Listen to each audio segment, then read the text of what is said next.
क्या तुमने कभी सोचा है कि अगर इंडिया और पाकिस्तान के प्लेयर्स एक ही टीम से खेलते तो वो टीम कितनी डोमिनेटिंग होती। सचिन तेंदुलकर, वसीम अकरम, एमएस धोनी, शाहिद अफरीदी, सौरव गांगुली, शोएब अख्तर और ना जाने कितने लेजेंडरी प्लेयर एक टीम से खेलते। कुछ लोग तो शायद एक लेवल ऊपर जाकर ये भी सोचते होंगे अगर दुनिया के सारे बेस्ट प्लेयर्स एक ही टीम में होते तो कितना लाजवाब होता। Ricky Ponting, Sachin Tendulkar, Brian Lara partnership बना रहे होते। Wasim Akram, Malcolm Marshall, Brett Lee जैसे बॉलर साथ मिलकर बैट्समैन को अपनी पेस और स्विंग से परेशान कर रहे होते। तो कैसा हो अगर मैं तुमको बताऊं कि ये सपना जो मैंने तुम्हें दिखाया ये एक्चुअल में सच हो चुका है। एंड एक बार नहीं बहुत बार, क्योंकि क्रिकेट की हिस्ट्री में ऐसे कई इंस्टेंसेस रहे हैं जहां दुनिया के बेस्ट प्लेयर्स अपनी नेशनल टीम छोड़कर किसी और इंटरनेशनल साइड के लिए क्रिकेट खेलते हुए देखे गए हैं। और इन प्लेयर्स में इंडिया के लेजेंडरी प्लेयर जैसे सचिन तेंदुलकर, राहुल द्रविड़, सौरव गांगुली, युवराज सिंह भी शामिल है। एंड इस वीडियो में हम बात करेंगे इन्हीं इंस्टेंसेस की जब लेजेंडरी प्लेयर्स एक साथ खेले तो ग्राउंड पर क्या इंपैक्ट हुआ, क्या कंट्रोवर्सीज हुई एंड क्यों आज की क्रिकेट दुनिया में ऐसा होना लगभग नामुमकिन है। एंड इसको समझने के लिए हमें जाना पड़ेगा 1970 में जब पहली बार बनी थी द वर्ल्ड 11।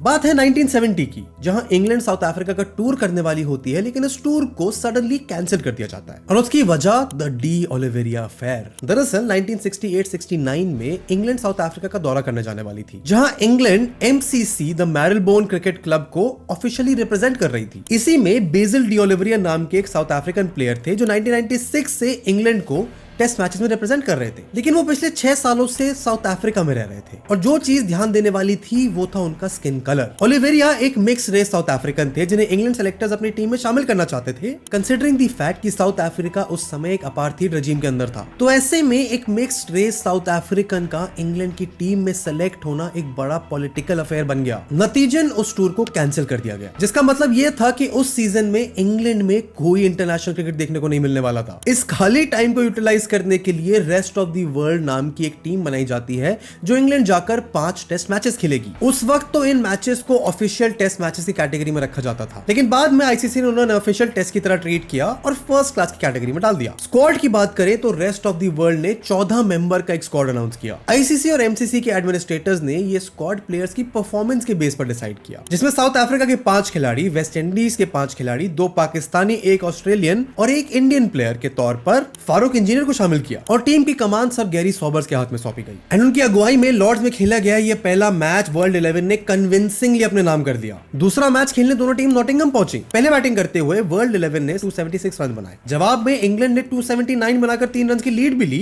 और दूसरी इनिंग में वर्ल्ड 11 ने 286 रन बनाए और इंग्लैंड को 284 का टारगेट दिया। पहले मैच को हारी हुई इंग्लैंड की टीम ने इस बार कोई गलती नहीं करी और ब्रायन लखर्स की सेंचुरी और कॉलिन कॉर्ड्रे और कीथ फ्लेचर की 50s की मदद से ये मैच 8 विकेट्स अपने नाम कर लिया। ये जीत देखकर लग रहा था कि इंग्लैंड अब इस सीरीज को अपने हाथ से जाने नहीं देगी। बर्मिंघम में हो रहे इस तीसरे टेस्ट की पहली पारी को देखकर लगा भी यही, जब इंग्लैंड की controversial player BECIL de Oliveira की शतक की मदद से 294 रन्स बोर्ड पे लगा दिए। लेकिन वर्ल्ड 11 की बैटिंग ने जो इंग्लैंड बॉलर्स का हाल करा उसको देखकर ये टोटल बहुत छोटा लगने लगा। इन सब ने मिलाकर स्कोर बोर्ड पर 563 रन्स किया और 187 ओवर्स के बाद अपनी इनिंग्स को डिक्लेयर किया। उस स्कोर का जवाब देने वाली इंग्लैंड टीम ने भी अपना दमखम दिखाया और 409 रन्स बोर्ड पर लगा दिए। लेकिन इतनी जद्दोजहद के बाद भी इंग्लैंड सिर्फ 141 रन्स का टारगेट सेट कर पाई, जिसे वर्ल्ड 11 ने आराम से चेस कर दिया और 5 विकेट से ये मैच अपने नाम करके इस सीरीज में 2-1 की लीड ले ली। सीरीज का सेकंड लास्ट गेम खेलने ये दोनों टीम लीड्स के मैदान पर पहुंची। वर्ल्ड 11 के पास जहां मौका था इस सीरीज को अपने नाम करने का, तो दूसरी तरफ इंग्लैंड जैसे सीरीज में बने रहने के लिए ये मैच जीतना बहुत जरूरी था। इस बड़े मुकाबले में इंग्लैंड ने पहले बैटिंग करते हुए 222 रन बनाए। ये रन्स बढ़कर 250, 300, 350 भी हो सकते थे, लेकिन वर्ल्ड 11 के एडी बार्लो ने सिर्फ 64 रन देकर 7 विकेट लिए, जिसके रिस्पॉन्स में वर्ल्ड 11 ने अपने कैप्टन सर गैरी सोबर्स की शतक की बदौलत 376 रन बनाकर इनिंग्स को डिक्लेयर कर दिया। दूसरी पारी में इंग्लैंड ने अच्छी परफॉर्मेंस दी, लेकिन फिर एडी बार्लो उनके सामने आ गए और इंग्लैंड को 376 पर रिस्ट्रिक्ट कर दिया और इंग्लैंड ने दिया वर्ल्ड 11 को 223 का टारगेट, जिसे वर्ल्ड 11 ने गैरी सोबर्स और इंतखाब आलम की अर्धशतक की मदद से आराम से चेस कर लिया और इस सीरीज में 3-1 की अनअसेलेबल लीड हासिल कर ली। सीरीज के आखिरी मैच को खेलने के लिए दोनों टीम्स ओवल पहुंची। ये मैच जो वर्ल्ड 11 के लिए सिर्फ एक फॉर्मेलिटी था, पर इंग्लैंड के लिए आत्मसम्मान की लड़ाई। इंग्लैंड ने मैच में पहली बैटिंग कर 294 रन बोर्ड पर लगाए। इसके जवाब में वर्ल्ड 11 ने ग्रीन पॉलक की सेंचुरी की मदद से 355 रन लगा दिए। रन बहुत थे, लेकिन इंग्लिश ओपनर जॉफ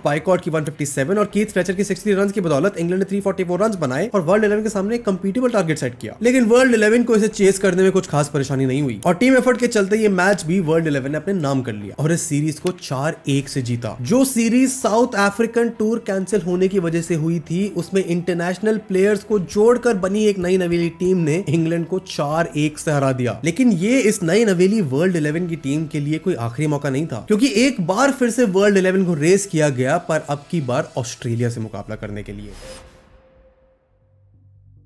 इंग्लैंड के बाद ऑस्ट्रेलियन क्रिकेट बोर्ड ने भी साल 1971 का साउथ अफ्रीका टूर कैंसिल कर दिया और साथ ही साउथ अफ्रीका को 1993-94 के सीजन तक विजिट करने पर बैन लगा रहा, जिसकी वजह थी साउथ अफ्रीका का अपार्थाइड रेजिम। और इस बार भी ऑस्ट्रेलिया के साउथ अफ्रीका टूर के टाइम पर उनका मुकाबला कराया गया वर्ल्ड 11 से और इस बार भी गैरी सोबर्स ही टीम के कप्तान चुने गए। लेकिन इस बार इंडियन प्लेयर्स और हमें देखने को मिले। इंडिया की तरफ से फारूक इंजीनियर के अलावा सुनील गावस्कर और बिशन सिंह बेदी को भी टीम में शामिल किया गया। इस वर्ल्ड 11 की टीम में उनके अलावा जहीर अब्बास, इंतखाब आलम, क्लाइव लॉयड, ग्रीन पॉलक और पीटर पॉलो को भी जगह मिली। और इस वर्ल्ड 11 ने नवंबर 1971 से फरवरी 1972 तक 16 मैचेस खेले, जिसमें 5 test matches, 3 limited over matches और बाकी के फर्स्ट क्लास गेम शामिल थे। और वर्ल्ड 11 की डोमिनेशन इस टूर पर भी रुकी नहीं। उन्होंने 5 टेस्ट मैचेस की सीरीज को 2-1 से अपने नाम किया, जिसमें कैप्टन गैरी सोबर्स ने 341 रन बनाए और इंतखाब आलम ने 19 विकेट लिए। भारत के बिशन सिंह बेदी वर्ल्ड 11 के सेकंड हाईएस्ट विकेट टेकर है, जिन्होंने 17 विकेट्स अपने नाम किए। लेकिन जिस खिलाड़ी की परफॉर्मेंस की सबने सराहना करी वो थे ऑस्ट्रेलियन कैप्टन इयान चैपल, जिन्होंने सीरीज में सबसे ज्यादा 634 रन बनाए। एंड इस टूर के लिमिटेड ओवर मैचेस का वनडे मैच पहला खेला गया पर्थ में, जिसे वर्ल्ड 11 ने 44 रन से अपने नाम किया। ऐसा मानो कि ऑस्ट्रेलिया को अपने होम कंडीशंस में वर्ल्ड 11 से पिछड़ना बिल्कुल अच्छा नहीं लग रहा था। और वो अगला मैच जब खेलने पहुंचे सिडनी क्रिकेट ग्राउंड पर, तो बारिश ने उनके इस रिडेम्पशन के प्लान को बर्बाद कर दिया और दूसरा मैच रद्द हो गया। लेकिन ऑस्ट्रेलिया के पास अभी भी एक मौका था इस सीरीज को ड्रॉ करने का। ऐसा करना के लिए उन्हें एमसीजी में खेले जाने वाले आखिरी ओडीआई को जीतना था, उन्होंने ऐसा किया भी। सीरीज का लास्ट मैच ऑस्ट्रेलिया ने डोमिनेटिंग अंदाज में 10 विकेट से अपना नाम किया और इस वनडे सीरीज को ड्रॉ पर खत्म किया। 1972 के इस टूर के बाद वर्ल्ड 11 की टीम और उसके कॉन्सेप्ट को मानो एक ठंडे बस्ते में डाल दिया गया। लेकिन फिर लगभग 20 साल बाद दोबारा एक ऐसा मौका आता है जब वर्ल्ड 11 को फिर से रेस करा जाता है और अब के बार रीजन बिल्कुल अलग था और सामने वाली टीम भी कोई कमजोर नहीं थी।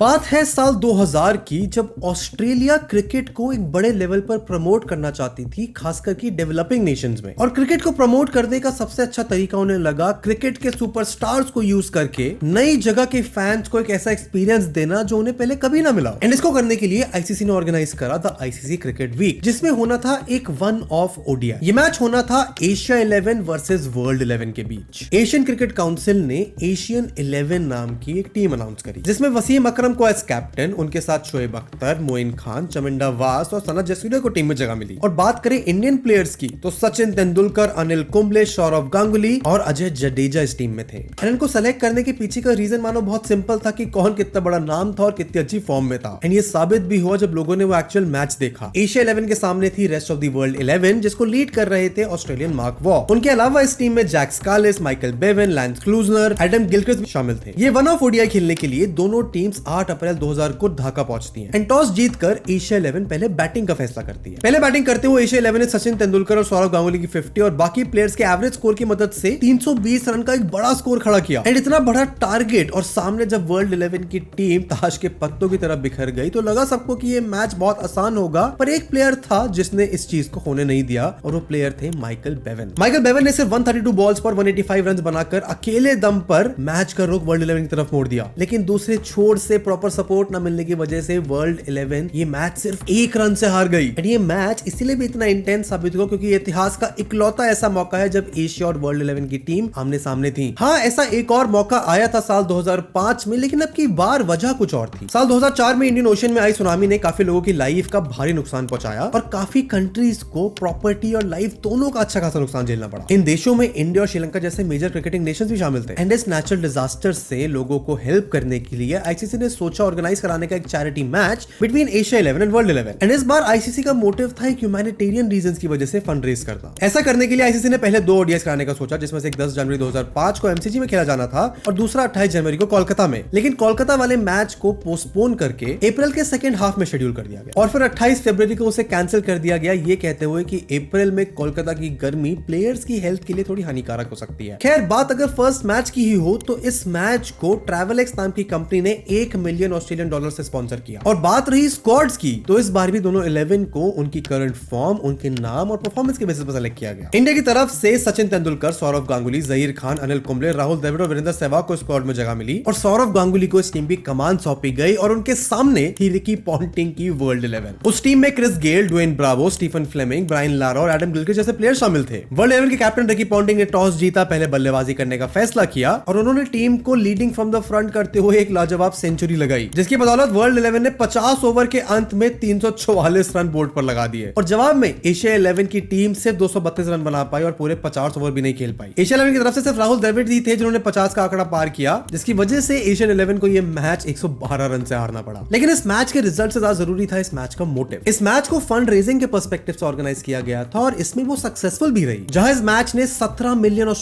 रेज भी किए। पर इंटरेस्टिंग बात यह थी कि 2005 के इस मैच से पहले और इसके बाद एशिया 11 और वर्ल्ड 11 की कहानी में एक चैप्टर और बाकी था और इसके लिए हमें जाना पड़ेगा वापस अर्ली 2000s में।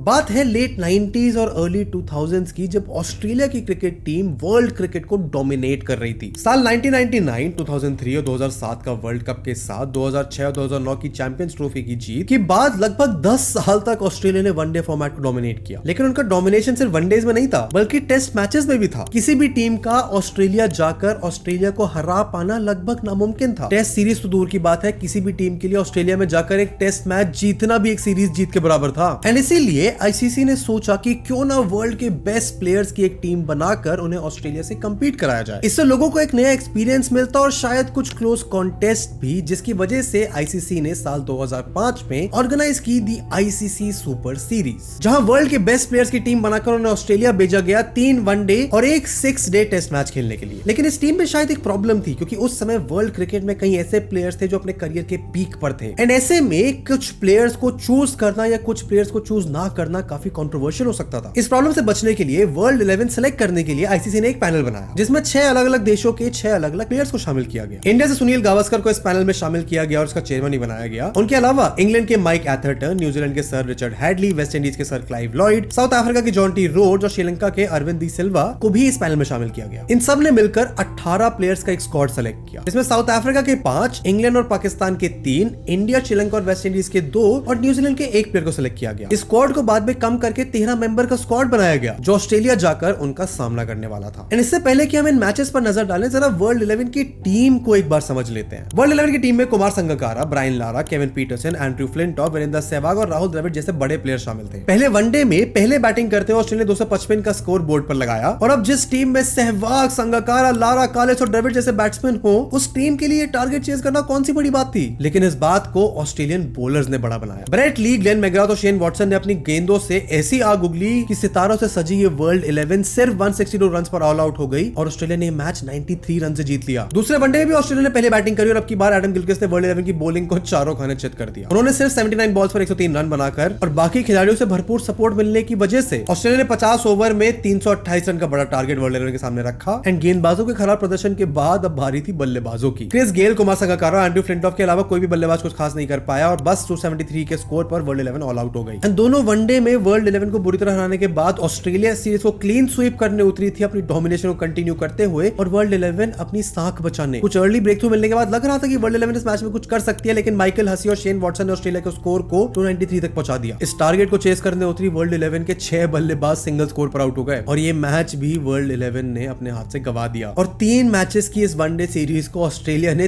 3-0 से अपने नाम करा, जो इस दौर की ऑस्ट्रेलियन टीम की ताकत को दिखाता है कि पूरी दुनिया के बेस्ट प्लेयर्स मिलकर कर भी ऑस्ट्रेलिया की उस टीम को हरा नहीं पाए। इसके बाद एक टेस्ट मैच खेलने भी दोनों टीमें सिडनी पहुंची और इसमें भी ऑस्ट्रेलिया की डोमिनेशन रुकी नहीं। पहले बैटिंग करते ऑस्ट्रेलिया ने हेडन की शतक और एडम गिलक्रिस्ट की तेज तरह 94 रन की मदद से 345 रन बोर्ड पर लगा दिए। जवाब में Virender Sehwag, Jacques Kallis, Andrew Flintoff और ग्रीम स्मिथ के अलावा कोई भी डबल डिजिट में रन नहीं बना पाया और पूरी टीम बस 190 पर ऑल आउट हो गई। और दूसरी बार बैटिंग करने उतरी ऑस्ट्रेलियन टीम ने अपना डोमिनेशन कायम रखा, जहां हेडन ने उसी फॉर्म को कंटिन्यू करते हुए 77 रन बनाए, पॉन्टिंग ने 54 रन बनाए और ऑस्ट्रेलिया ने 199 रन बोर्ड पर लगा दिए और वर्ल्ड 11 के सामने 355 का टारगेट रखा। और इसे चेस करने उतरी वर्ल्ड 11 की हालत तो पहले भी ज्यादा खराब होती दिख रही थी, क्योंकि कोई भी बल्लेबाज 44 का निजी स्कोर नहीं क्रॉस कर पाया और पूरी टीम बस 199 पर ऑल आउट हो गई। और वनडेज के बाद ऑस्ट्रेलिया ने ये वन ऑफ टेस्ट मैच भी 210 रन के बड़े मार्जिन से जीत लिया और दुनिया को दिखा दिया कि कैसे और क्यों ऑस्ट्रेलिया वर्ल्ड की बेस्ट क्रिकेट टीम थी। एंड वर्ल्ड 11 के लिए तो शायद ये आखिरी मौका था एक इंटरनेशनल स्टेज पर परफॉर्म करने का,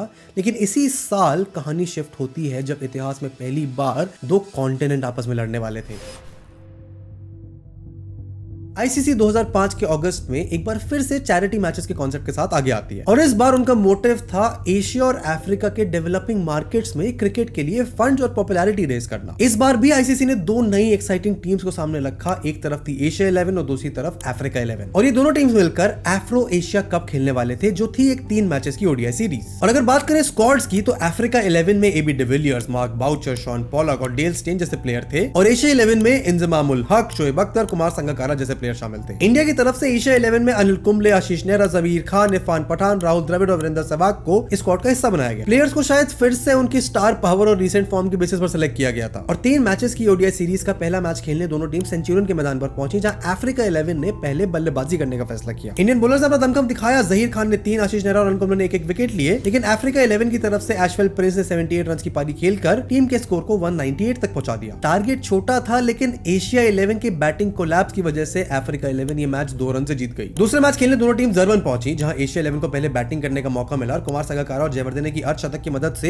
एशिया 11 ने 267 रन स्कोरबोर्ड पर लगा दिए, जिसे चेस करने उतरी अफ्रीका 11 की टीम में कई प्लेयर्स को अच्छा स्टार्ट मिला, लेकिन वो उसे बड़े स्कोर में कन्वर्ट नहीं कर पाए। नतीजन 250 के स्कोर पर अफ्रीका 11 ऑल आउट हो गई और एशिया 11 ने 17 रन से ही मैच जीत लिया। बात करें इंडियन प्लेयर्स के कंट्रीब्यूशन की तो यहां भी जहीर खान ने अपनी फॉर्म दिखाई और 3 विकेट अपने नाम किए। आशीष नेहरा को भी 1 विकेट मिली और सीरीज के लास्ट मैच में एक बार फिर से बॉलिंग करते हुए एशिया 11 की तरफ से जहीर खान ने 3 विकेट लिए और अफ्रीका 11 को सिर्फ 106 पर ऑल आउट कर दिया, लेकिन बारिश के चलते इस मैच को रद्द करना पड़ा और ये सीरीज 1-1 की बराबरी पर एंड हुई। पर ये कॉन्सेप्ट सक्सेसफुल रहा, जिसकी वजह से आईसीसी फिर इस कॉन्सेप्ट को रिपीट करती है साल 2007 में, जब वो फिर से एफ्रो एशिया कप ऑर्गेनाइज करते हैं। वजह अब की बार भी वही थी, एशिया और अफ्रीका में क्रिकेट को डेवलप करना और इमर्जिंग नेशंस को सपोर्ट प्रोवाइड करना। और इस बार 3 ओडीआई के साथ साथ एक T20 भी कराया गया। एशिया की T20 स्क्वाड में सिर्फ मुनाफ पटेल और सचिन तेंदुलकर को ही जगह मिली और इसकी कप्तानी सौंपी गई शोएब मलिक को। इंटरेस्टिंग बात यह थी कि इस बार एफ्रो एशिया कप इंडिया में ऑर्गेनाइज करा जाने वाला था। इस टूर की शुरुआत हुई थी पहले T20 में, जिसमें अफ्रीका 11 की टीम के कप्तान बने केनिया से खेलने वाले तन्मय मिश्रा। उनके अलावा उस टीम में मोर्ने मॉर्कल, गुलाब बोधी जैसे प्लेयर्स को भी शामिल किया गया। एंड 5 जून 2007 को पहला और आखिरी T20 मैच बैंगलोर के चिन्नास्वामी स्टेडियम में खेला गया, जिसे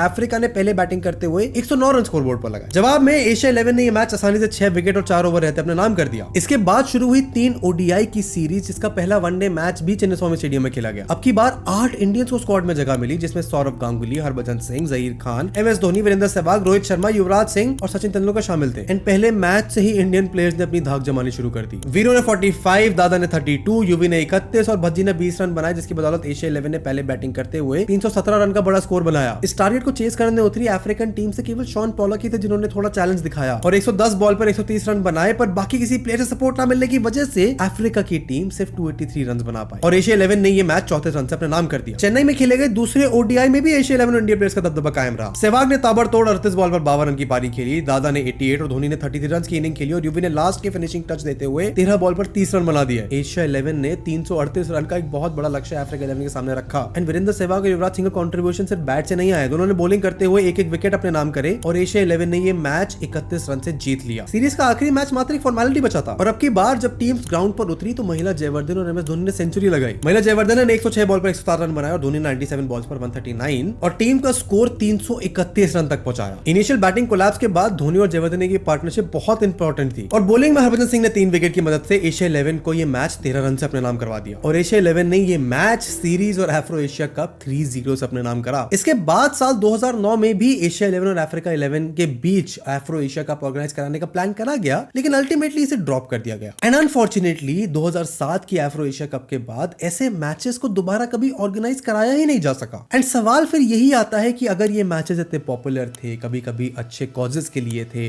क्रिकेट के गेम को पॉपुलर करने के लिए भी थे, तो इन कॉन्सेप्ट्स को बंद क्यों कर दिया गया?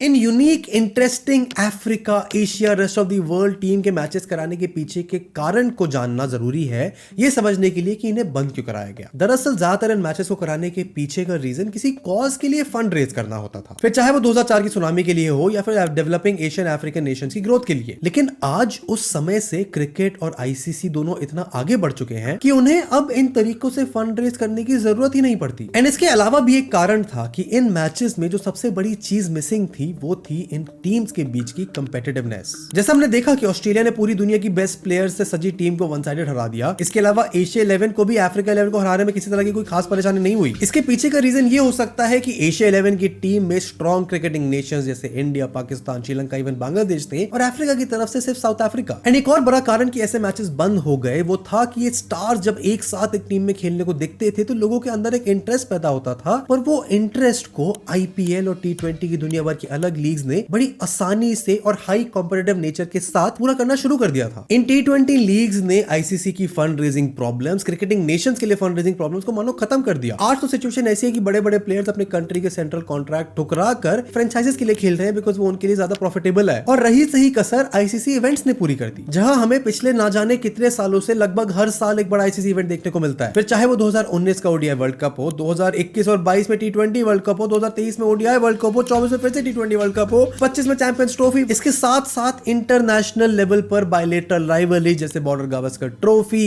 एशेज, जिसकी वजह से क्रिकेटिंग फैंस के लिए तो मैचेस देखने की बहुत ज्यादा अपॉर्चुनिटीज हो चुकी हैं, पर फ्रॉम अ प्लेयर पर्सपेक्टिव उनकी रिकवरी, वर्कलोड मैनेजमेंट और फटीग एक बहुत बड़ा रिस्क बन चुका है। और इस सब की वजह से क्रिकेटिंग कैलेंडर में इन यूनिक मैचेस के लिए जगह बनना लगभग इम्पॉसिबल हो गया है। और अगर क्रिकेट आगे ऐसे ही चलता रहा, जो एक बहुत बड़ी पॉसिबिलिटी है, तो शायद ऐसा हो चुका हो कि हम ऐसे यूनिक कॉन्सेप्ट के मैचेस आखिरी बार देख चुके हो। तो इस वीडियो को यहां पर खत्म करते हैं एंड मैं तुमसे पूछना चाहूंगा कि तुम्हारे लिए एशिया की बेस्ट टीम में आज के हिसाब से कौन से प्लेयर्स होने चाहिए। तो मुझे अपनी रेस्ट ऑफ द वर्ल्ड 11 बता सकते हो नीचे कमेंट्स में। तुम्हें ऐसी क्रिकेट डॉक्यूमेंट्रीज पसंद आती है, चैनल को सब्सक्राइब करो क्योंकि ऐसी वीडियो तुम्हारे हर हफ्ते लेके आते हैं। इस वीडियो को लाइक करो and I will see you in the next one. Good bye.